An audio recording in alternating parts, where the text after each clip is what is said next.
Coffee ನಾಡು ಚಿಕ್ಕಮಗಳೂರಿಗೆ ಚಳಿಯ ನಡುವೆಯೂ ಪ್ರವಾಸಿಗರ ದಂಡು ಆಗಮಿಸ್ತಾ ಇದೆ.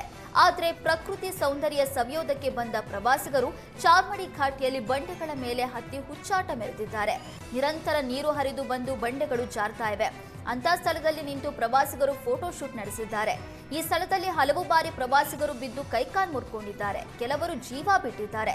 ಹೀಗಾಗಿ ಪೊಲೀಸರು ಗಸ್ತು ತಿರುಗ್ತಾ ಇದ್ರು. ಪೊಲೀಸರ ಕಣ್ತಪ್ಪಿಸಿ ಅಪಾಯ ಸ್ಥಳದಲ್ಲಿ ಪ್ರವಾಸಿಗರು ಮೋಜು ಮಸ್ತಿ ಮಾಡ್ತಿದ್ದಾರೆ. ಮಹಿಳೆ ಕಿವಿ ಕತ್ತರಿಸಿ ಕಿವಿಯೋಲೆ ಕದ್ದ ಘಟನೆ ವಿಜಯಪುರದಲ್ಲಿ ನಡೆದಿದೆ.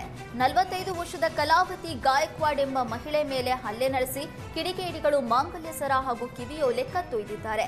ವಿಜಯಪುರ ನಗರದ ದೀವಟಗೇರಿ ಗಲ್ಲಿಯಲ್ಲಿ ನಿನ್ನೆ ಸಂಜೆ ಈ ಘಟನೆ ನಡೆದಿದೆ. ಗಾಂಜಾ ಮತ್ತಿನಲ್ಲಿ ಮುಸುಕುಧಾರಿಗಳಾಗಿ ಬಂದಿದ್ದ ಇಬ್ಬರು ದುಷ್ಕರ್ಮಿಗಳು ಹಾಲು ತರುವುದಕ್ಕೆ ಅಂಗಡಿಗೆ ತೆರಳುತ್ತಾ ಇದ್ದ ಕಲಾವತಿ ಗಾಯಕ್ವಾಡ್ ಮೇಲೆ ದಾಳಿ ಮಾಡಿದ್ದಾರೆ. ಈ ವೇಳೆ ಆಕೆ ಪ್ರತಿರೋಧ ಮಾಡಿದ್ದು 10 ಗ್ರಾಂ ತೂಕದ ಮಾಂಗಲ್ಯ ಸರ ಮತ್ತು ಕಿವಿ ಕತ್ತರಿಸಿ 1 ಗ್ರಾಂ ತೂಕದ ಓಲೆಗಳನ್ನು ಕದ್ದೊಯ್ದಿದ್ದಾರೆ. ಪಕ್ಕದ ಮನೆಯ ಯುವಕರೇ ಈ ಕೃತ್ಯ ನಡೆಸಿರುವ ಶಂಕೆ ವ್ಯಕ್ತವಾಗಿದ್ದು, ಮಗನ ಸ್ನೇಹಿತರು ಅಂತ ಸುಳ್ಳು ಹೇಳಿ ದರೋಡೆ ಮಾಡಿದ್ದಾರೆ. ಇಬ್ಬರು ಯುವಕರನ್ನ ಪೊಲೀಸರು ವಶಕ್ಕೆ ಪಡೆದು ವಿಚಾರಣೆ ನಡೆಸ್ತಾ ಇದ್ದಾರೆ.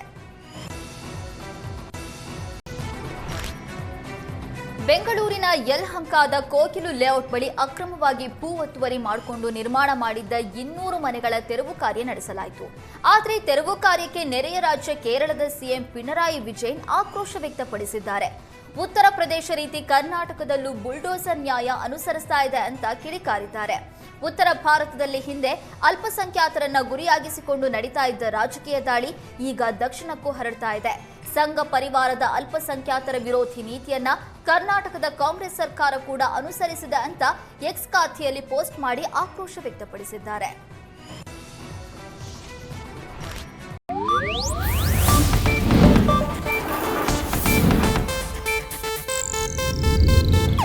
ಇದು ಏಷ್ಯಾನೆಟ್ ನ್ಯೂಸ್ ನೆಟ್ವರ್ಕ್ ಪ್ರಸ್ತುತಿ.